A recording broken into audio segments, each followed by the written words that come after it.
Jesús, modelo y maestro. Os voy a hacer unas confesiones de hace muchos años, y es la siguiente. Cuando un servidor se convirtió al Señor con mucho gozo, pues después escuchaba estudios bíblicos, escuchaba sermones, mensajes largos, mensajes cortos, devocionales, estudios, etcétera. Y yo no sé si sería porque en aquellos tiempos no se hablaba de estos temas o porque yo no los captaría, yo no lo sé, no sé.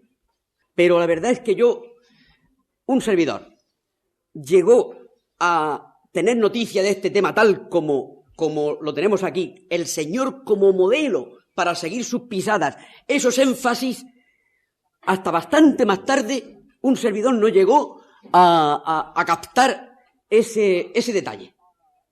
Digo yo, ¿sería por causa de los predicadores? ¿Sería por causa mía que no lo captaba? No lo sé. Yo lo que sé es que esos énfasis en aquellos tiempos no se hacían. Y dice uno, ¿está mal hecho ese énfasis? Bueno, el miedo, el temor que puede haber con estos énfasis es porque algunos que no hacen caso y no quieren la cruz, hablando claramente, la cruz les es molesta, la cruz les insulta, porque la cruz insulta al hombre natural, ya lo sabéis. Pues entonces los hermanos queridos, pues queriendo evitar esto, porque nadie puede reproducir y tener a Jesús como modelo en la obra de la cruz, porque es una vez para siempre. Entonces los hermanos rehuían quizás el tema de Jesús como modelo, porque habían grupos que casi todo lo centraban en la humanidad de Jesús, y que nosotros hemos de imitarle, y toda la ética giraba alrededor del Sermón del Monte y alrededor de Jesús como modelo. Y entonces la obra de la expiación quedaba fuera, y sigue quedando fuera, En ciertos círculos la cruz insulta, y no quieren la cruz.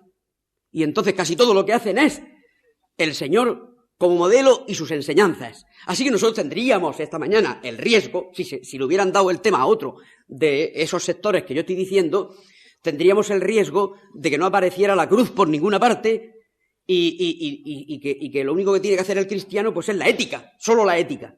Y esto es muy importante, hermanos, porque está relacionado con tendencias que hay dentro de la llamada cristiandad. Pero nosotros sabemos perfectamente que sin cruz no hay evangelio.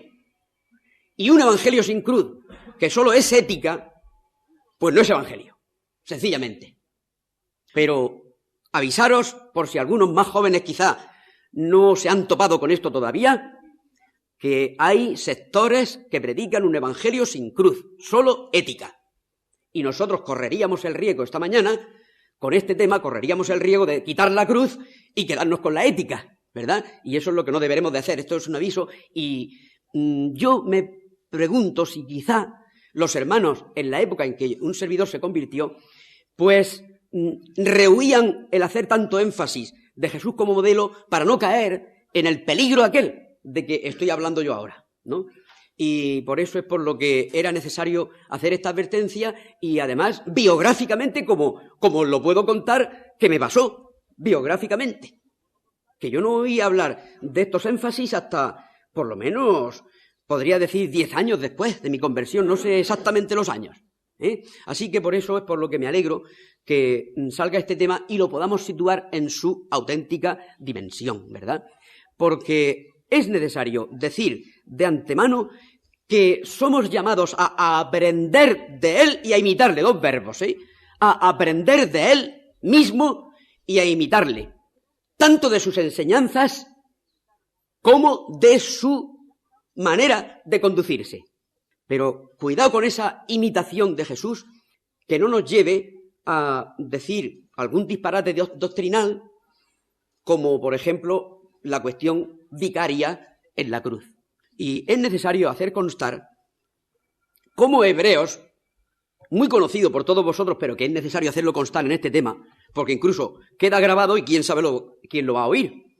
Es necesario hacer constar que en Hebreos, buscároslo por favor los que queráis, o los que queráis tomar nota, lo mismo da, porque lo va a leer un servidor en Hebreos, capítulo 9, versículos que leemos con frecuencia a los romanistas, y con razón, porque los romanistas dicen que se reproduce el sacrificio de la cruz en el vicario, como hacen ellos, ¿no? En la misa, que dicen que reproducen, no que simbolizan, sino que reproducen el sacrificio de la cruz en la Santa Misa, según dicen ellos. Y entonces nosotros le leemos con frecuencia los versículos que voy a citar.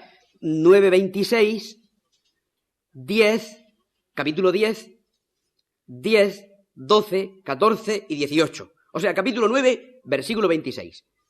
Capítulo 10, versículos 10, 12, 14 y 18. Vamos a leerlos para que veamos todos, aunque lo sabemos, pero que es necesario hacerlo constar al principio, que hay algo que es inimitable en el Señor Jesús, y que es la obra vicaria, la obra sustitutoria, por la cual derramó su sangre en expiación por nuestros pecados para siempre. 9:26, de otra manera, le hubiera sido necesario padecer muchas veces desde el principio del mundo, pero ahora, en la consumación de los siglos, se presentó una vez para siempre por el sacrificio de sí mismo para quitar de en medio el pecado. Y en el 10 hay 4 por lo menos. En el 10, versículo 10. En esa voluntad somos santificados mediante la ofrenda del cuerpo de Jesucristo hecha una vez para siempre. El versículo 12. Pero Cristo, habiendo ofrecido una vez para siempre un solo sacrificio por los pecados, se ha sentado a la diestra de Dios. El 14, porque con una sola ofrenda hizo perfectos para siempre a los santificados. Y el 18, pues donde hay remisión de estos, de los pecados, no hay más ofrenda por el pecado. Con esto son suficientes para ver que no entra dentro de nuestro tema Jesús, modelo y maestro, y en la imitación de Cristo, que como sabéis hasta hay un librito de Kempis precioso sobre la imitación de Cristo, pero no entra dentro de nuestro tema, ni muchísimo menos, hasta seríamos blasfemos si lo hiciéramos, la imitación de Jesús en la obra vicaria. Dicho esto, porque esto es muy necesario, sí que vemos que en todo lo demás sí que hemos de aprender e imitarle, las dos cosas. Por eso es por lo que es modelo y maestro. Tenemos Romanos 8, 29, que nos habla de que somos o seremos, mejor dicho, seremos definitivamente hechos a la imagen del Hijo. 8, 29. Porque a los que antes conoció también los predestinó, ¿para qué? ¿Para qué? Para que fuesen hechos conforme a la imagen de su Hijo. Con ese para qué lo vemos muy claro. Y la primera de Juan 3:2, también muy conocido, que cuando Él se manifieste, seremos semejantes a Él porque le veremos como Él es. Y con esto nos sirve de punto de partida para saber que llegará un momento pleno, un momento de plenitud, una salvación completa y definitiva en la que seremos semejantes a Él. Aquella idea original de Dios, hagamos al hombre a nuestra imagen, conforme a nuestra semejanza, que se frustró por la caída en parte, porque la imagen no se ha perdido del todo, pero está muy deteriorada. Pero la salvación, y más aún la salvación completa y definitiva, restaurará totalmente aquella intención original de Dios de hacer hombres y mujeres a su imagen y semejanza total. Y creemos muchos de nosotros que mejor todavía que la primera intención, porque ya no será el primer Adán, sino a semejanza del postrer Adán, que es más que el primer Adán. Luego, después de ocurrir lo que ocurrió en la caída y en la cruz y todo lo demás, podemos gozarnos en que será superior la imagen a la de Adán primero. Así que por eso nos gozamos en ello, hermanos. Pero esto se proyecta, más que nada se proyecta hacia un futuro quizá no lejano, porque quizá el Señor viene pronto. Es posible que sea pronto. Amén. Ven, Señor Jesús, decimos nosotros. Pero mientras esto acontece, ¿qué hacemos nosotros mientras esto acontece?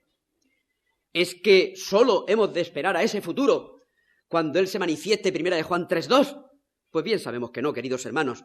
Hay una época en el entretanto que estamos viviendo nosotros ahora, en este peregrinaje, en este tramo terrenal, en el que somos llamados a imitarle. Y más aún, se nos dice que ya tenemos la mente de Cristo.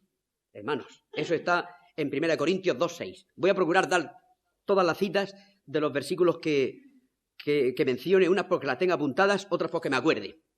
¿En qué habría que imitarle si no es en la obra vicaria, en la obra sustitutoria? Pues podríamos generalizar diciendo en todo lo demás. Especialmente en su carácter moral, porque la imagen, como el otro día decíamos en Baltasar Gracián, el Señor no se dignó o no quiso expresamente darnos ningún rasgo físico del Señor Jesús, ni uno. Así que todos los grandes pintores, pues los grandes pintores, digamos, son genios de la pintura. Pero ¿en qué se basan? Pues no se pueden basar en nada para la imagen del Señor Jesús. Y las estampas, las cruces y todo eso que llevan los romanistas, pues no sé de dónde lo sacan, porque se lo imaginan. Porque no hay ni un rasgo físico. Porque si fuera un hombre muy alto, todos los que son altos, qué contentos estarían. Dirían, como el Señor Jesús. Los que somos bajitos, si el Señor Jesús hubiera sido bajito, diríamos, ve, aunque soy bajito, soy como el Señor Jesús. Los que son gordos, si el Señor Jesús hubiera sido gordo, lo mismo. Y los delgaditos, lo mismo. Los morenos, los rubios, eso, todo. Cada uno diría, uy, qué bien, me parezco al Señor Jesús. Pues ninguno sabemos si nos parecemos. Ninguno lo sabemos. Esto es necesario también hacerlo constar, hermanos, porque no hay ningún rasgo físico. Todavía del apóstol Pablo, en parte por las cartas y en parte por alguna tradición que queda, se sabe algún rasgo de él físico. Pero de David también se saben algunos rasgos físicos, pero del que más nos gustaría saberlo no lo sabemos. Expresamente lo hizo el Espíritu Santo al reservar sus escritos en los apóstoles, ¿verdad? Y entonces la imagen es, obviamente, la imagen moral, la imagen espiritual. Sus actitudes, cómo adoraba, cómo oraba, cuál era su ética, etc. Eso ya entraremos un poquito más adelante en el tema de los detalles a imitar. Os voy a rogar un momento que os fijéis en el título que pone modelo y maestro. Y me vais a permitir, hermanos y hermanas, que empiece por maestro. Trabajándolo un poco más, me di cuenta de que para un servidor por lo menos pondría primero maestro, porque el sumum es el modelo, ¿verdad? Y lo quisiera dejar para el final en cuanto a metodología, no quiere decir nada más, porque maestro lo veo yo más próximo, más humano, pero modelo quisiera dejarlo para el final como meta, como más grande, ¿verdad?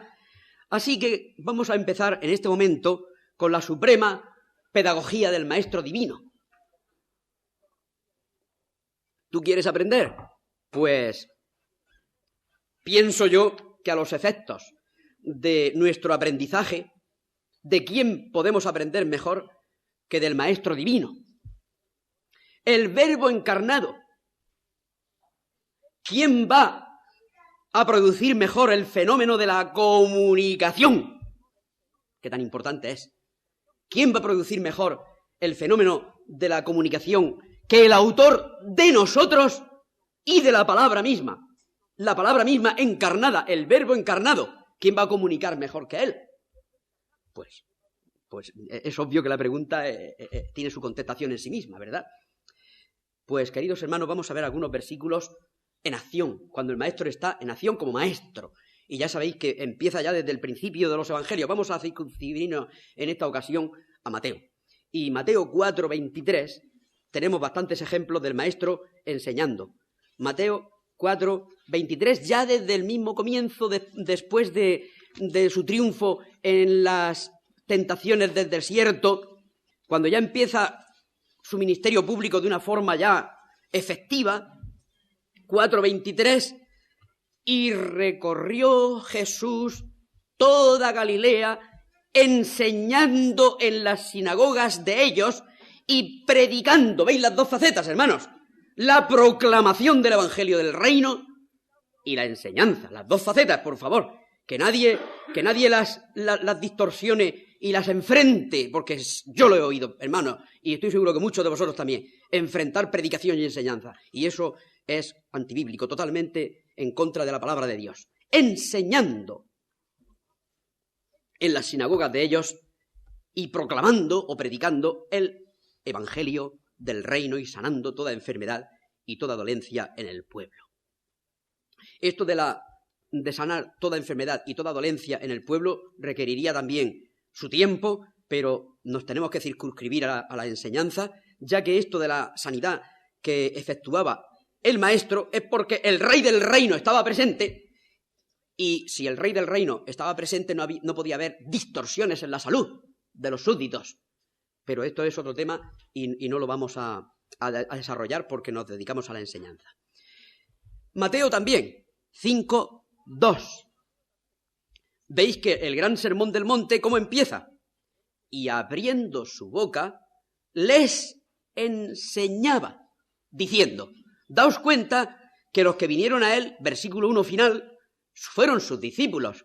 Vinieron a él sus discípulos. Había mucha gente, pero los que se arrimaron, aunque quizá a los otros también les llegaba la onda, pero los que se arrimaron allí para escuchar fueron sus discípulos, que se expresa en términos de discipulado. El Evangelio de Mateo, hasta en la Gran Comisión, como veremos un poco más tarde, se expresa en términos de discipulado. Ya lo sabéis. Y lógicamente, lo que corresponde a un discípulo es un maestro. Es así. Pues dice el versículo 1, vinieron a él sus discípulos. Y después dice que él les enseñaba. Bueno, pues seguimos adelante. En el capítulo 7, al terminar el Sermón del Monte, 7, 28 y 29, fijaros qué comentario más importante.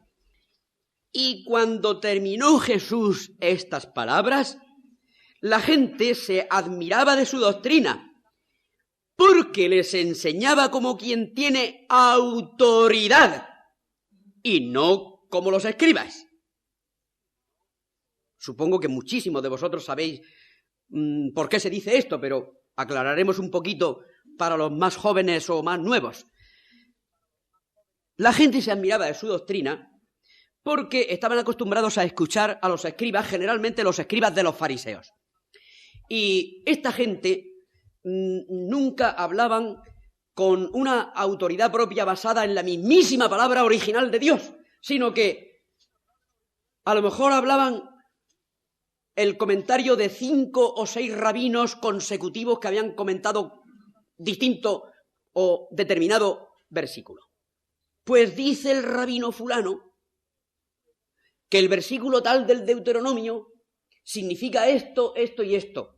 Pero vino rabino tal y comentó tal y tal otro. Y después venía otro tercer rabino que ya no comentaba, y eso es lo peor, ya no comentaba el versículo de Deuteronomio, sino que comentaba sobre los comentarios de los 2 anteriores rabinos. Y el tercero, y el cuarto, y el quinto, así, sine die, lo que queráis. Y esa era la forma de enseñar de los rabinos. Como bien sabéis, todo el tema del divorcio tan complicado, pues habían hasta escuelas de manga ancha, escuelas de manga más estrecha, y todo eso así, pues, pero eran escuelas de rabinos que se iban comentando unos a otros más que comentar la palabra de Dios. Por eso el Señor les tuvo que decir que con la tradición de los ancianos, o vuestra tradición, habéis invalidado la palabra de Dios. Y entonces, claro, la gente sencilla que escuchaba y los discípulos tenían un olfato y un oído espiritual que les hacía discernir. ¡Ay, este no es como los escribas! Este habla con autoridad. ¿Oísteis que fue dicho, pero yo os digo? Eso es tremendo, ¿no? Yo me hubiera gustado mucho estar allí, a todos nos hubiera gustado oír al maestro decir, ¿oísteis que fue dicho, pero yo os digo? Y claro, ahí hay una autoridad ahí hay un peso, porque es el mismo Verbo encarnado interpretando la propia ley que dio en el Sinaí, por ejemplo. Es decir, ¿quién dio la ley en el Sinaí? Pues el mismo que la estaba comentando. Y así, ¿quién lo va a comentar mejor que él? Y esa autoridad, lógicamente, es cualquier persona que estaba presente la distinguía, la discernía y se gozaba. Y el pueblo se gozaba y los discípulos se gozaban. Y es el comentario este final de Mateo 7, es así. Y cuando terminó Jesús estas palabras, la gente se admiraba de su doctrina o enseñanza, porque les enseñaba como quien tiene autoridad, y no como los escribas. Hermanos queridos, los que tomáis parte en predicaciones, aunque sea un simple pensamiento en la mesa del Señor, tenéis la autoridad de la palabra. No os acomplejéis, hermanos, por favor, que hoy día la predicación está decayendo en muchos púlpitos. Por eso, porque mucha gente tiene complejo. Tiene complejo, es que lo que hace falta es medios no sé qué, medios no sé cuánto, que yo no estoy contra los medios audiovisuales, ni contra técnicas, no estoy en nada de eso. Pero hermanos, por favor, sobre todo la autoridad de la palabra rectamente interpretada hará su efecto. Y no cojamos complejo, que he leído varios artículos en los que se exhorta a eso, precisamente, a que no tengamos complejo, porque observan personas que están situadas en situaciones, permitid la redundancia, que pueden observar muchísimo en el mundo entero cómo va decayendo el púlpito cristiano, debido a eso, al complejo de que, por una parte, ellos mismos no están llenos de la mismísima palabra, y por otra parte, complejo frente a las técnicas. Y resulta que la predicación se están acomplejando y la dan con debilidad y vacían las iglesias. Se están vaciando las iglesias en muchos sitios debido a la falta de autoridad espiritual, como hacía nuestro amado Salvador, nuestro amado Maestro. Y después, ya terminando en Mateo 28:20, que lo he mencionado ya antes de pasada, es la Gran Comisión. La Gran Comisión, en el versículo 20 solamente, sabéis que está expresada en términos de discipulado. Haced discípulos, en el versículo 19.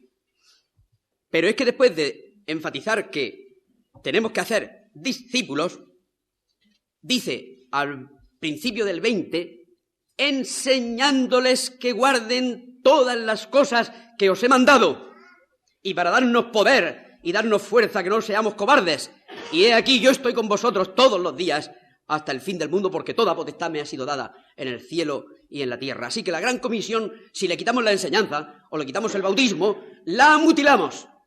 Y la Gran Comisión no se puede mutilar, quitándole cualquiera de sus elementos. No se puede mutilar. O la damos completa o no vale. Esto en cuanto a algunos versículos en los que se ve al maestro enseñando o estimulando a que se enseñe todas las cosas. Como decía después, más tarde, el apóstol Pablo hablándole a los de Éfeso, en Mileto, no he rehuido anunciaros todo el consejo de Dios, todo. Pues una vez dicho esto, vamos a hacer un repasito por los métodos de la enseñanza, para que veamos nosotros, aún dentro de las posibilidades de entonces, sin micrófono y sin grabadoras, ni nada de esto, pues cómo el Señor empleaba diversos métodos que como Maestro Divino han de ser normativos para nosotros. Porque si no son normativos los métodos que empleaba el Divino Maestro, ¿cuáles van a ser? Os pregunto yo. El Maestro empleó el discurso a grandes auditorios. También hay por ahí algunos que quieren quitar la predicación y decir que todo tiene que ser coloquio. Pues no, señor. El Maestro también lo empleó. El discurso a grandes auditorios. Esto va a ser un repaso un poco general, porque no vamos a entrar en cada cosa. Empleó la conversación personal, bien lo sabéis. Basta recordar aquí a Nicodemo y a la mujer samaritana. La conversación personal también la empleó. Empleó la enseñanza en grupo. A veces se llevaba a sus discípulos lejos y decía, venga, que os conviene descansar un rato de tantas multitudes y todo esto. Y se sabe que hubo un período, o se supone que hubo un período de enseñanza en Perea con P, que fue bastante largo y los tuvo solos por allí enseñándoles, en grupo, a sus discípulos. Incluso cuando una parábola la decía en público y los discípulos no la entendían del todo, pues entonces él aparte se la explicaba en grupo. Es decir, grandes auditorios, personas individuales, grupos, preguntas que él hacía. ¿Qué os parece? ¿Es lícito sanar en sábado? ¿Hacer el bien o no hacerlo? ¿Qué os parece? Y miraba así hacia toda la gente que estaba en la sinagoga y dice el Evangelio que enojado al ver la dureza del corazón de ellos. Enojado el Señor, sí, enojado al ver la dureza del corazón de ellos. Pues dice al hombre de la mano seca, extiende tu mano y le cura la mano. ¡Uy, qué escándalo en sábado ha hecho una curación!, etcétera. Pero él provocó la situación diciendo a toda la sinagoga, ¿es lícito sanar en sábado? ¿Hacer el bien o no hacerlo? ¿Qué os parece? Y aquella gente se quedaba, y entonces, claro, sus discípulos, sobre la marcha, iban aprendiendo todas estas cosas.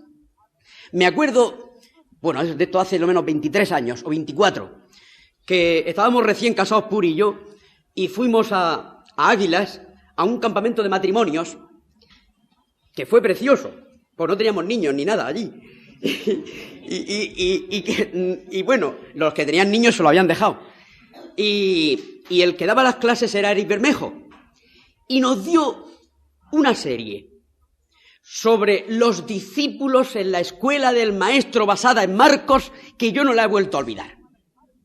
Claro, me pilló también en unos momentos que yo estaba aprendiendo a una velocidad tremenda, pero era precioso. Y la tesis de Eric, aparte de otras muchas cosas que dijo, pues era la siguiente. Dice, el maestro siempre iba colocando a sus discípulos en situaciones concretas. Y sobre la situación concreta enseñaba. Dice que ese era el método. Y es verdad, porque nos lo fue demostrando a lo largo del Evangelio de Marcos. Dice, aquí los pone en la sinagoga. ¿Y qué os parece? Esto y lo otro. Pues eso lo tomarían nota los apóstoles para el futuro. Y así sucesivamente en otras muchas cosas, ¿no? Cuando, por ejemplo, le dicen, maestro, te traemos de comer y tal, dice, mi comida es que haga la voluntad de mi Padre. Es decir, siempre, en ocasiones, y es muy interesante ese enfoque, ¿eh? Os lo recomiendo si alguno quiere dar el Evangelio de Marcos con ese enfoque, porque es muy bonito. Bueno, estábamos hablando de las preguntas que él hacía. Y preguntas que le hacían a él, obviamente. ¿Es lícito dar tributo al César? Y entonces ya contestaba lo que todos sabéis, ¿no? Unas preguntas que le hacían a él. Hay un día en Marcos que también se le llama el Día de las Preguntas. Y en ese mismo día parece que vinieron todos, los fariseos, los saduceos, los herodianos, la gente, todo el mundo a preguntarle ese día, ¿eh? Y es así, preguntas que le hacían a él. O sea, preguntas que él hacía, preguntas que le hacían a él. Y ahora voy a decir una cosa muy curiosa. Incluso no contestando. También enseñaba de esa manera. Le vienen a decir, cuando él hace la limpieza del templo y tal, claro, aquello era un escándalo para el establishment, para los establecidos, para toda la clerigalla aquella que había del templo, ¿no? Y vienen diciéndole, ¿con qué autoridad haces estas cosas? Claro, un carpintero de 32 o 33 años tendría ya, cerca de la muerte ya, y se pone allí a revolver las estructuras, nada menos que de la capital, Jerusalén. Por favor, tú, de Nazaret, de un poblacho de por ahí, y carpintero y de 30 y tantos años, estamos aquí, hombres de 70 y de 60 años venerables, con barbas blancas, y que somos los padres de Israel, y vienes tú aquí a enmendarnos la plana. ¿Con qué autoridad haces esas cosas? Y dice el Señor, el bautismo de Juan, me vais a contestar vosotros. El bautismo de Juan, y conste que se lo decía a grandes doctores consagrados. ¿el bautismo de Juan era de Dios o de los hombres? Y dicen, se quedan pensando y murmurando entre ellos, si decimos que era de Dios, dirá, ¿por qué no le creísteis? Y si decimos, era de los hombres, ¿por qué no le matasteis? Como falso profeta, vamos, en su día, o le impedisteis enseñar. Y dice, fijaros, qué interesante, la crema, la flor y nata de la intelectualidad religiosa de Israel, dicen, no sabemos. Es muy importante eso, hermanos, así de pasada, No sabemos. Tuvieron que, como se vieron cogidos, tuvieron que contestar de una forma indigna de los que se proclamaban maestros de Israel. Y entonces el Señor dice, pues yo tampoco os digo con qué autoridad hago estas cosas. ¡Hala! Y dejándolos, se fue. O sea que también eso era método en el maestro, porque eso de alguna manera dejaba sentado algo serio. Donde no hay oídos y corazón abierto y receptivo no enseño. Se acabó. Y dejándolos, se fue. ¿Te suena duro? No sé, es lo que hacía el maestro. Entonces, con esto, por lo menos hasta donde yo he podido anotar aquí, terminamos con los métodos que vosotros podíais añadir, algo que os ocurriera, estudiando también el tema. Ahora, los lugares. Yo oigo muchas veces, y ya sabéis muy bien que durante los tiempos del romanismo y todo esto, que se han vivido en España de forma muy mala, y los que tenemos más años lo hemos vivido más, pues habían sitios sagrados, sitios totalmente consagrados, que no nos pasa a nosotros tampoco con nuestros locales, o salas de cultos. Pues que el Señor enseñaba lo mismo, hablo de los lugares, en las plazas, que en las calles, que en las sinagogas. Estoy haciendo una relación de lugares que he podido recopilar. Voy a empezar otra vez, por si alguien no haya cogido el hilo. En las plazas, en las calles, en las sinagogas, a la orilla del mar, en los montes, en los olivares, dentro de las casas, en fiestas particulares o públicas. Digo particulares o públicas porque particulares puede ser una boda y públicas, por ejemplo, la fiesta de los tabernáculos de Juan, capítulo 7, por ejemplo. Ya sabéis, fiestas particulares y públicas, en el brocal de un pozo, yendo por los sembrados, también en el templo, tanto si eran ciudades como si eran aldeas, por los caminos, y he dicho antes a la orilla del mar, también en el mar mismo, subido en un barquito. O sea que a él no le preocupaba nada de eso. Por eso hacemos bien, queridos hermanos, cuando vamos de excursión y tenemos culto en el campo. Si es debajo de una higuera, como si es una encina, como si es lo que sea, en el campo o donde sea. Porque en eso no hay ningún lugar exclusivamente consagrado. Claro, de paso decir, hermanos, que esto también era hasta cierto punto revolucionario en tiempos del Señor, porque aquella gente que vosotros sabéis, pues pensaba que solo había lugares sagrados como podía ser el sagrado, desde luego, sobre todo el templo. Y después, nacidas especialmente en la diáspora, las sinagogas, ¿no? Pero el Señor en cualquier sitio y a cualquier hora. Y ahora, en cuanto a la riqueza ilustrativa de su lenguaje, también hemos de decir algo. Porque el Señor empleó, como sabéis, pues palabras y ejemplos sacados de la vida real de la gente que le oía. Y de esa manera conectaba con sus intereses próximos, ¿verdad? Que lo más importante para la comunicación es partir de los intereses reales y próximos del auditorio. Eso bien lo sabemos todos, ¿verdad? Y cuando no lo practicamos nos quedamos un poco descontentos y a disgusto. Eso es así. Y de esa manera, con esa riqueza ilustrativa, pues lo mismo empleaba la parábola que el símil, que la metáfora, que incluso una figura que a nosotros nos parece un poco exagerada, pero los que somos de la Europa del Sur nos parece menos exagerado quizá que a los de la Europa del Norte. A nosotros estamos más acostumbrados a eso, que es la hipérbole o exageración, ¿verdad? Porque hay exageraciones como la mota en el ojo ajeno y la viga en el ojo propio, que es una exageración tremenda, pero se comprende muy fácilmente lo de la viga en tu ojo, aunque en ningún ojo cabe una viga, ni mucho menos. Pero ya hay otras exageraciones que nos resultan un poco más duras, como el que no aborreciere padre, madre, mujer, hijos, etcétera. Dices tú, bueno, y después viene Efesios 5 diciendo que a la mujer hay que tratarla como tu propio cuerpo y mimarla y cuidarla porque, dice, ¿qué cojo? ¿Lo de Lucas de aborrecerla o lo de Efesios? O lo de Efesios de... Es que hay cosas que no tienen más remedio que reírse un poquito, ¿no? Pero no hay que reírse, porque todo eso entra dentro de las figuras que el maestro empleaba para hacerse entender que en comparación con lo que es la prioridad del discipulado, en relación con lo que es la prioridad del reino y del seguirle a él, nuestro amor, por grande que sea, a nuestros seres más queridos, sería comparado a aborrecimiento.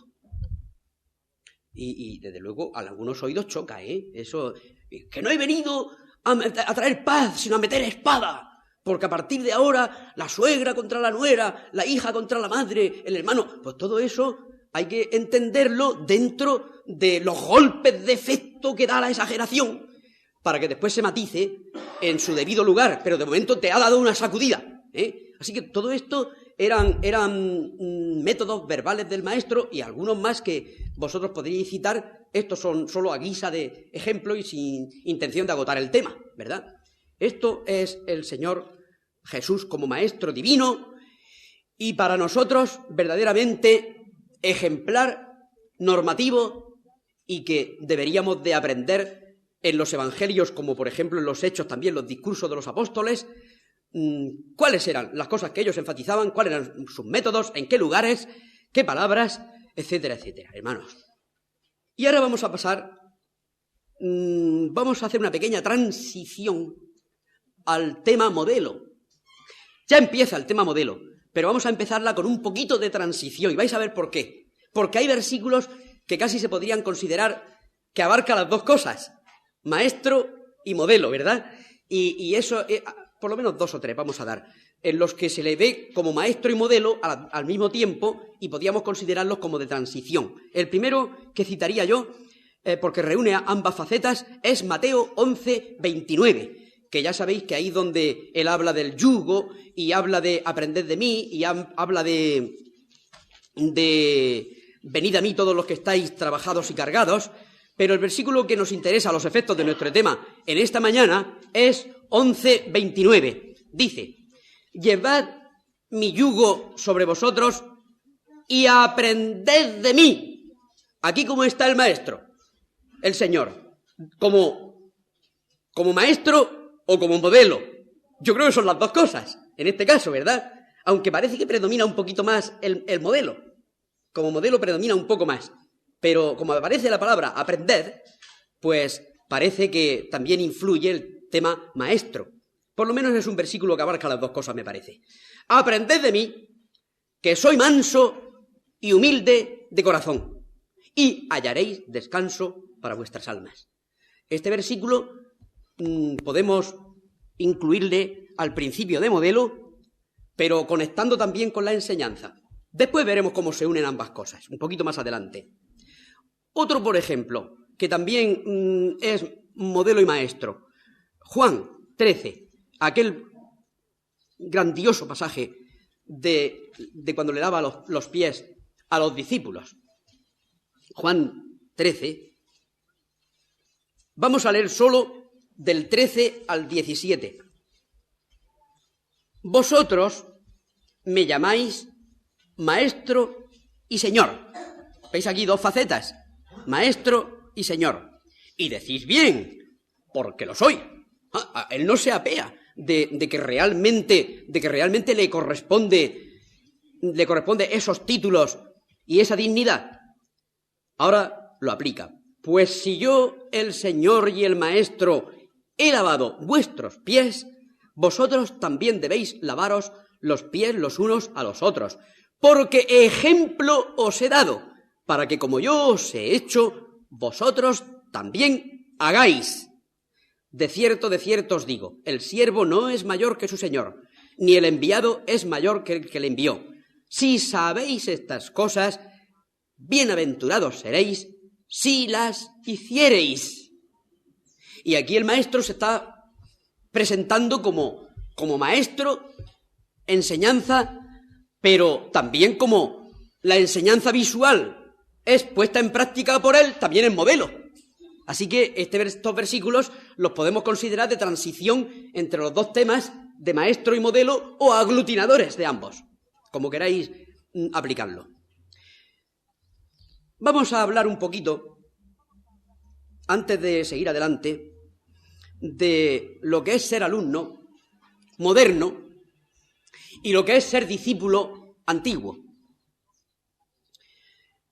El alumno de hoy, mientras son pequeños, hasta el quinto curso de EGB y todo esto, pues tienen una sola maestra o un solo maestro y pues muchas veces se van encariñando con ellos y le enseña todas las asignaturas, y hasta cierto punto casi es como el concepto de discipulado, porque si es un maestro con vocación, una maestra con vocación, comunica también su personalidad y el niño la llega a querer o lo llega a querer y llegan a aprender también de él y de su enseñanza.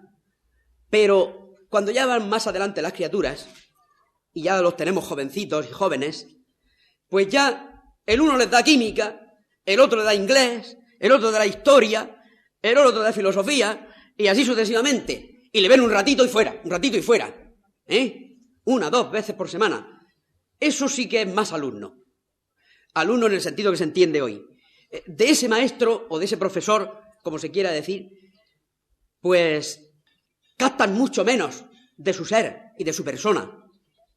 Bueno, pues ese concepto de alumno más moderno hoy día y más llevado hoy día, sobre todo en las universidades, que a lo mejor tienen cientos delante de ellos y nadie se entera.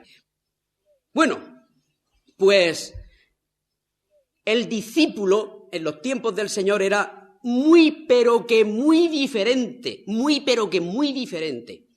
Ya en la esfera del mundo, el discípulo que se arrimaba a un maestro de arte o a un maestro de filosofía o lo que fuese, pues llegaba a conectar con él de tal manera que aprendían no solamente el arte, sino que aprendían también de la personalidad del maestro y hasta en algunos casos hasta convivían con él.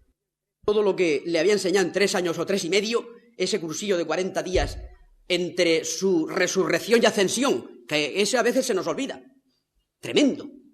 Y entonces, también hay otra cosa que quisiera hacer notar, hermanos, y es que el concepto que tenemos nosotros de hombres sin letras y del vulgo, no, como yo he oído a algunos predicando sobre esto, quizás no muy bien informados, Pedro y Juan y los judíos en general no eran analfabetos como nosotros creemos al leer estas palabras que eran analfabetos. No.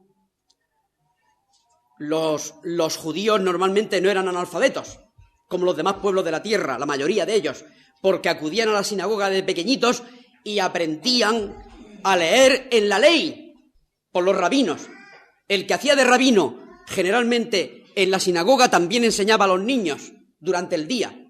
Y entonces estos, aunque fueran hombres sin letras y del vulgo, no eran analfabetos. Lo que pasa es que no tenían,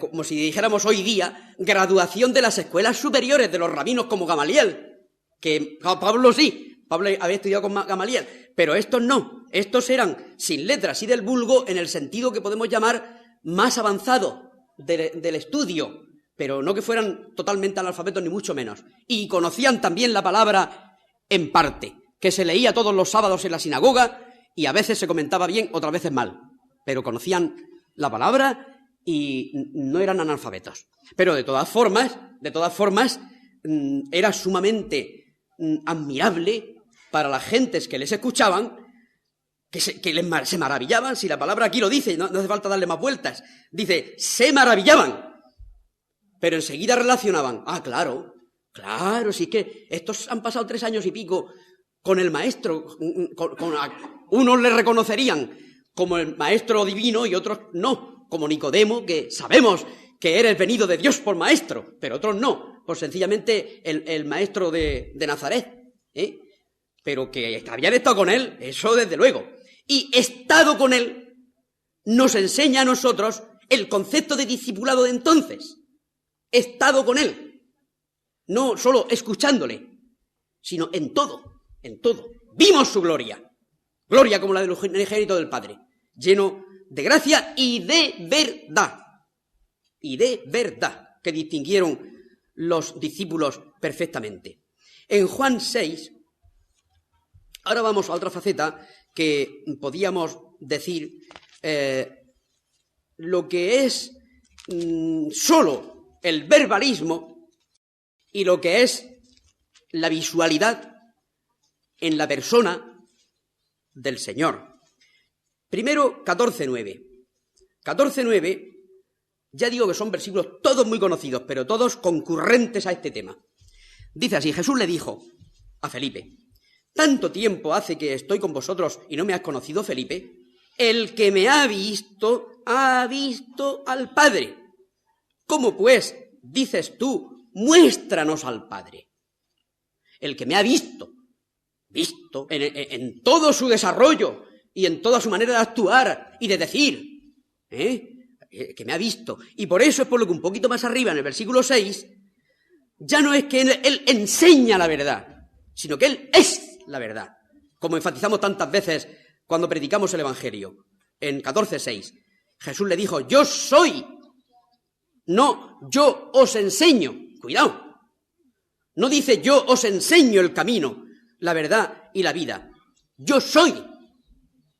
Porque si es yo os enseño el camino, pues podía ser en un tomo de teología, o cualquier cosa así, o en una serie de pensamientos como los que se conservan de Lao Tse, de Confucio, de Escribá de Balaguer, que se conserva una serie de pensamientos, y no es eso. Es Él. No nos enseña, Él es. Y le vemos por la vista, le vemos por el oído, le vemos palpando, nos asombramos de algunas cosas, nos atemorizamos de otras, nos enternecemos de otras, y así, ¿no? Yo soy el camino, la verdad y la vida. Por eso estamos haciendo la transición, que conste, hermanos, que no se os olvide, estamos haciendo la transición entre maestro y modelo, en esta pequeña introducción que estamos haciendo ahora, ¿no? Eso es así. Por eso, es por lo que Hebreos, el comienzo de Hebreos, que es maravilloso, Hebreos 1 y 2, cuando dice que Dios, habiendo hablado muchas veces y de muchas maneras, en otro tiempo, que no estaban sin palabra, todo el Antiguo Testamento es el versículo 1, es el Antiguo Testamento. En otro tiempo, a los padres por los profetas es el Antiguo Testamento. En estos postreros días nos ha hablado en Hijo. Habría que escribirlo así como lo escribe el original. Nos ha hablado en Hijo. ¿Sabéis la diferencia? Claro, muchos de vosotros lo captáis en cuanto lo oigáis. La diferencia, porque al leer por el Hijo, nos ha hablado por el Hijo, podría dar una impresión de transmisión verbal, que el Padre le dice al Hijo y el Hijo nos dice a nosotros, ¿verdad?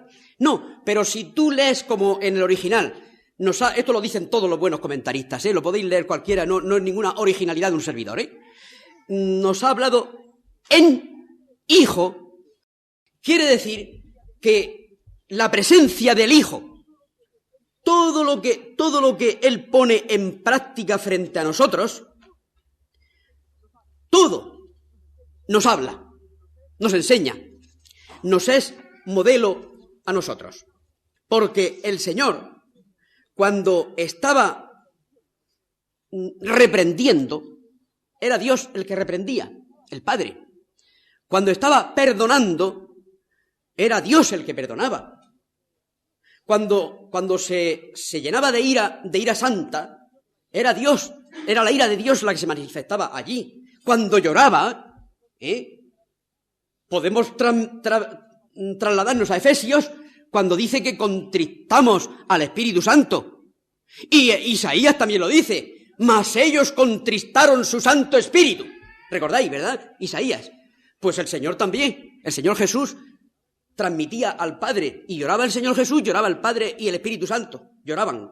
Y cuando perdonaba a una pobre pecadora, exactamente igual. Y cuando hablaba verbalmente, pues también comunicaba los pensamientos del Padre y de la Trinidad.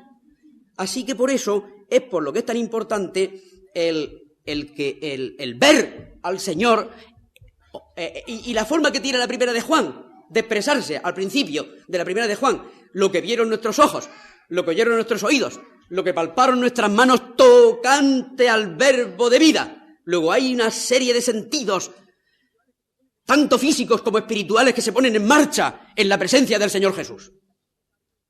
Y por eso es tan necesario distinguir entre el mero alumno que aprende una asignatura suelta, o varias, y el discípulo en el sentido que se presenta en la Biblia, que absorbía todo lo que emanaba del Maestro, que a su vez era Dios, y nos comunicaba la mente suprema de Dios con la exégesis definitiva de Dios.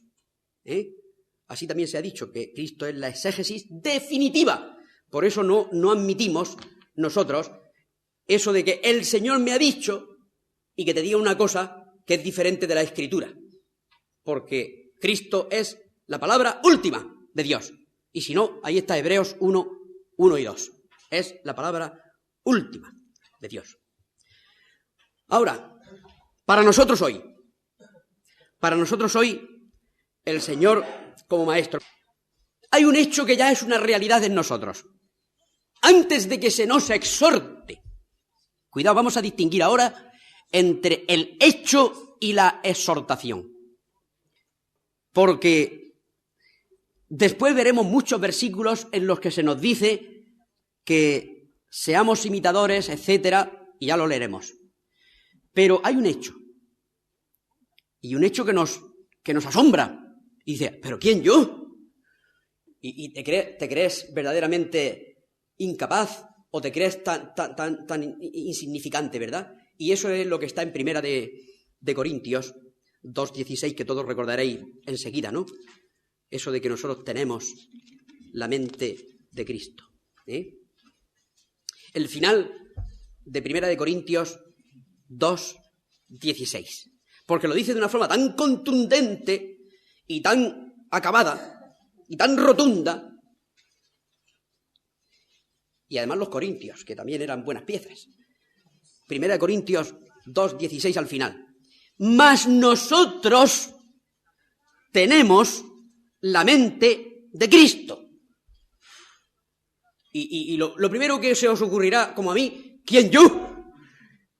La mente de Cristo. Tenemos. Hombre, sabemos, queridos hermanos, que todo lo que se explica en la palabra de Dios tiene un ya, pero todavía no, como dicen algunos teólogos. Todo tiene un ya, pero todavía no. Y esto es lo que pasa con este asunto. Dice Erich Sauer, con mucha razón, dice, disfrutamos las primicias de lo que esperamos. Lo digo despacito para que lo cojáis los que no lo hayáis leído antes. Disfrutamos las primicias de lo que esperamos, al par que esperamos la plenitud de lo que ya poseemos. Se coge Es que leído en un papel se coge mejor, porque uno lo lee 2 o 3 veces. La segunda parte. Al par que esperamos la plenitud de lo que ya poseemos. Es un pensamiento tan precioso que se me quedó grabado y lo repito cada vez que puedo. Cada vez que tengo ocasión y viene bien con el tema. Y es así, hermanos, es así. Sí, hermanos, tenemos la mente de Cristo, aunque no su plenitud todavía. Y vamos hacia ello por el desarrollo del Espíritu Santo en nosotros, produciendo el fruto del Espíritu. En la medida en que nosotros producimos el fruto del Espíritu, tenemos la mente de Cristo. Hasta que llegue el día, como es lógico, en que sí, sea pleno, seamos semejantes a Él en plenitud, ¿verdad? Así que, hermanos, no nos asustemos de leer 1 Corintios 2:16. Lo que pasa es que sería difícil explicárselo a un amigo incrédulo. Esto que estamos explicando aquí sería difícil de explicárselo, por lo menos que lo comprendiera. A lo mejor explicárselo lo explicaríamos, pero que lo comprendiera él ya es otra cosa. Que comprendiera eso de que tenemos la mente de Cristo nosotros. Vaya, diría, qué orgullosos, qué soberbios, diría ese amiguete nuestro. Vamos. Pues no, señor. Entre nosotros podemos saber que esto es así y no nos enorgullezcamos porque tenemos caídas. Pero que en la medida que el fruto del Espíritu se va desarrollando, tenemos la mente de Cristo. Y ahora, pasando de la afirmación rotunda, como es esta, a la exhortación, vamos a ver algunas exhortaciones sobre este asunto.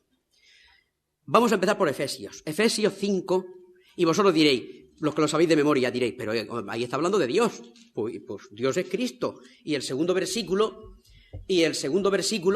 que viene habla de Cristo. Por eso digo Efesios 5, 1 y 2, no solo versículo 1, sino Efesios 5, 1 y 2. Sed, pues, imitadores de Dios como hijos amados, y andad en amor como también Cristo nos amó y se entregó a sí mismo por nosotros, ofrenda y sacrificio a Dios en olor fragante. Es decir, que los 2 versículos nos exhortan a la imitación como modelo, que como decíamos, el tema ya entrando en él de lleno. Otro que leemos con mucha frecuencia, pero que he observado en la mayoría de las iglesias que he estado, es Filipenses 2, que casi siempre se lee solo en relación con la cristología y en relación con la Santa Cena, y está muy bien, pero hoy nos toca enfocarlo de la manera exhortativa. Por eso me quedo en Filipenses 2:5 nada más, sin seguir adelante. Filipenses 2:5. Haya, pues, en vosotros este sentir que hubo también en Cristo Jesús. Y como nos habla de su humillación, pues nos recuerda aquello de aprended de mí, que soy manso y humilde de corazón, ¿verdad? Así que el contexto de Filipenses 2:5 es precisamente la mansedumbre y la humillación total de nuestro Señor. Y nos dice, haya pues en vosotros este sentir que hubo también en Cristo Jesús. Cada uno de estos versículos se comenta por sí solo y no es necesario comentario, porque además los habréis oído muchas veces, pero son necesarios mencionarlos en relación con el tema. Primera de Juan 2:6. Primera de Juan 2:6. El que dice que permanece en él debe andar como él anduvo. ¡Qué versículo más corto y más contundente! ¡Qué versículo más corto y más contundente, hermanos! Debe andar como él anduvo. Después ya veremos cómo Pedro, vamos a Pedro, la primera, 2:21, abunda, con otras palabras, en lo que ha dicho Juan. 2:21 de primera de Pedro. Pues para esto fuisteis llamados, porque también Cristo padeció por nosotros, dejándonos ejemplo para que sigáis sus pisadas. Y coincidiendo con Filipenses, lo que sigue también tiene que ver con su mansedumbre, humildad y humillación. Lo que sigue. No vamos a leerlo también porque ya vamos a cumplir con esta sesión. Ahora, hay algo interesante, hermanos, también, que nos llama y nos exhorta. Pero he observado en estos otros versículos que voy a dar ahora, a que generalmente se nos exhorta a distintas facetas, no solamente a la imitación total y general de Cristo, sino a distintas facetas de su persona. Vamos a Juan 13:34. Ahora, muy esenciales. Juan 13:34. Un mandamiento nuevo os doy, que os améis unos a otros como. Aquí está también la imitación. Como yo os he amado, que también os améis unos a otros. También aquí está la imitación del Señor por el Espíritu Santo, porque bien sabemos que nosotros no podemos amar con amor ágape, si no es por el Espíritu Santo. Como nos dice Romanos 5:5, el amor que Dios ha derramado en nuestros corazones por el Espíritu Santo que nos ha sido dado, y en Gálatas 5:22 se presenta como fruto del Espíritu. Así que, como Él nos ha amado, y cuando se habla de amar a las esposas, se pone también como modelo al Señor Jesús, como Cristo amó a la Iglesia. Pero esto es lo que yo decía anteriormente, los versículos anteriores que hemos mencionado son generales para la imitación de Jesús. Y estos otros que estoy mencionando ahora son más bien sobre facetas, pero facetas, ya veis, facetas sumamente esenciales, ¿no? Ahora, Mateo 11:29. Ese lo hemos leído antes, pero quisiera haceros notar un detalle esencial. Mateo 11:29. Dice así: llevad mi yugo sobre vosotros y aprended de mí, que soy soltero, que soy carpintero, que vivo en un pueblo que se llama Nazaret, que es pequeño, que hago unos mensajes preciosos que todo el mundo dice, nunca ha hablado hombre como este hombre. No, qué faceta de toda su inmensa y rica personalidad destaca el Señor en Mateo 11:29. Que soy manso y humilde de corazón. Yo creo, hermanos, que nos debería de hacer reflexionar que cuando Él tiene que autodefinirse en pocas palabras, se define como manso y humilde de corazón. Y ya digo que podía haber puesto otras muchas facetas, hermanos. Pero destaca cuando Él dice, aprended de mí, de mi totalidad, sí, de mi totalidad. ¿Pero qué destaca? Que soy manso y humilde de corazón. Nos tendría que hablar mucho esto a nosotros, queridos hermanos. Y el fruto del Espíritu también es mansedumbre. Fruto del Espíritu de Gálatas 5. Mansedumbre. Estas son facetas sumamente importantes que deben de grabarse en nuestros corazones para moldear nuestro carácter. Juan 20:21. A esto le han llamado también la Gran Comisión, según Juan, porque es muy breve, pero aunque es muy breve, en Juan, pues habla del asunto. En Juan 20:21 dice: entonces Jesús les dijo otra vez, paz a vosotros, como me envió el Padre, así también yo os envío. ¿Y cómo le envió el Padre?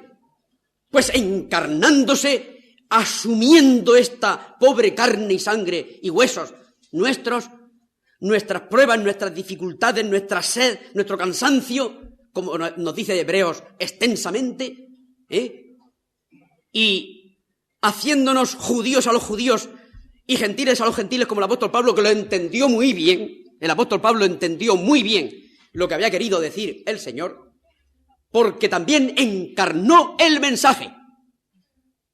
Por lo tanto, queridos hermanos, nosotros en la evangelización y en nuestra vida en general, imitando al Señor Jesús, hemos de encarnar el mensaje.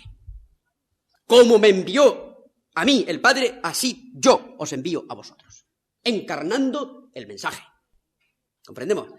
Lo que algunos han dicho, nada de verbalismo solo, sino visibilidad misionera.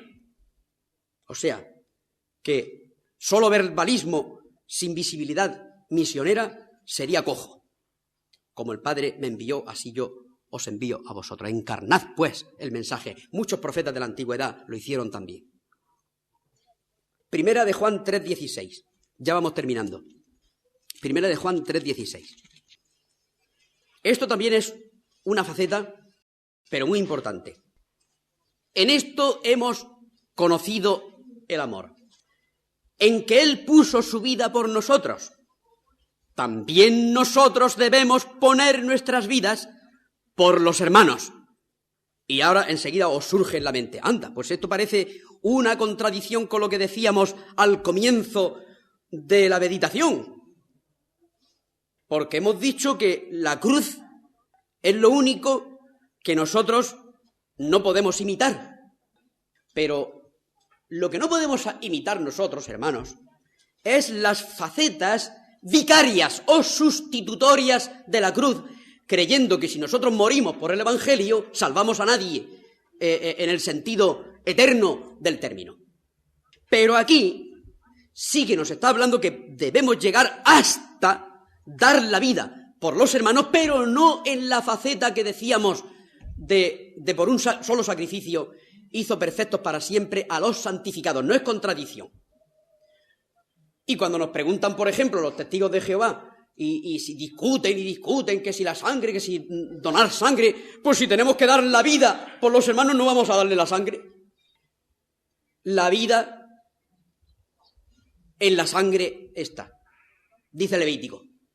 Por lo tanto, la vida está en la sangre, y si le damos la sangre, donando sangre a cualquier hermano o cualquier hombre de la calle, estamos dando la vida, o parte de la vida. No es que estemos dando la vida literal, porque este versículo tiene más alcance que la donación de sangre, pero este versículo es muy bueno. Si alguno no había recaído en él, que caiga para si alguna vez habla con un testigo o uno influido con los testigos de Jehová. Y hay una persona que tuvo el denuedo porque tenía esa autoridad moral de poder decir que él imitaba a Cristo. Ya lo sabéis vosotros. No hace falta ni que lo... Primera Corintios 11:1. Sed imitadores de mí, como yo lo soy de Cristo. El apóstol Pablo, Primera Corintios 11:1. Desde luego, a nosotros cualquiera, me parece a mí, nos daría miedo decir eso de nosotros mismos. Pero el apóstol Pablo no era el mismo Cristo. Y llegó a decirlo, hermanos, llegó a decirlo. ¿Qué pasa, queridos hermanos?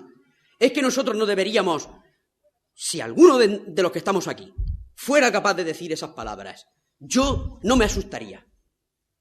Diría, hermano, pues, le daría un abrazo y diría, hermano, desde luego, qué grande eres, o qué pequeño eres en el sentido de siervo, para poder llegar a decir eso. Amén, y que el Señor te siga dando fuerzas para poder decir, sed imitadores de mí como yo lo soy de Cristo. Si pudiéramos decirlo todos nosotros, hermanos, sería formidable. Solamente voy a hablar ahora, perdonadme un poquito más, de dos posturas extremas para terminar. Hay mucha gente que cuando se habla del modelo de Jesús y de la imitación de Cristo, dice, bueno, pero que Cristo, aún adorándole y todo, es el hombre perfecto. Y al mismo tiempo no podemos olvidar que también era Dios. Y le decimos nosotros, bueno, déjate de lo que era Dios, porque como hombre sufrió todas nuestras penalidades y tentaciones como hombre. Déjate que era Dios. Él muchas veces actuó solo como hombre, porque si no, ¿cómo iba a tener sed? ¿Y cómo se iba a cansar? Con sus poderes ni se hubiera cansado, ni hubiera tenido sed. Y entonces también nos dice, bueno, pero como era hombre perfecto... Bueno, el caso es que al presentar un ideal tan elevado, pues prácticamente pues les sirve de pretexto, así lo digo, o nos puede servir de pretexto para excluir o para eximirnos de nuestra responsabilidad. Y decir, bueno, como el modelo es tan alto, bueno, si eso no hay quien lo haga, hombre, si, y ni intentarlo siquiera, ni intentarlo, pues entonces, queridos hermanos, si no lo intentamos, estamos en contra de todos los versículos que hemos leído en esta mañana. ¿Qué hacemos? ¿Seremos capaces de, en razón de que el listón está tan alto, ni intentarlo siquiera, frente a versículos tan contundentes y tan claros que tenemos en la palabra? Y también hay otros que, por el otro extremo, pues intentan afanosamente, igual que los fariseos o el salmista en lo antiguo, cumplir la ley, y el apóstol Pablo, cumplirlo, pero al poco, al ver que no llegan, se desalientan, se desmoronan y fuera. Eso tampoco. Queridos hermanos, creo que la solución la tenemos, y ya la hemos anticipado anteriormente, la tenemos en el andar en el Espíritu. Porque tanto si consideras el listón muy alto, y te desalientas, como si no lo intentas siquiera, estamos pecando contra estas enseñanzas tan claras de la palabra que hemos leído. Por lo tanto, lo único que podría hacer que nuestro carácter se aproxime al carácter de Cristo es andar en el Espíritu. Igual que la salvación cuando la predicamos, que es por pura gracia, por pura gracia. La producción del fruto del Espíritu también es por el puro Espíritu Santo, que nosotros no lo contristemos para que actúe en nosotros. Y hay un versículo, con este es el último ya, 2 Corintios 3:18. 2 Corintios 3:18. Dice así: por tanto, nosotros todos, mirando a cara descubierta como en un espejo la gloria del Señor, somos transformados de gloria en gloria en la misma imagen, como por el Espíritu del Señor.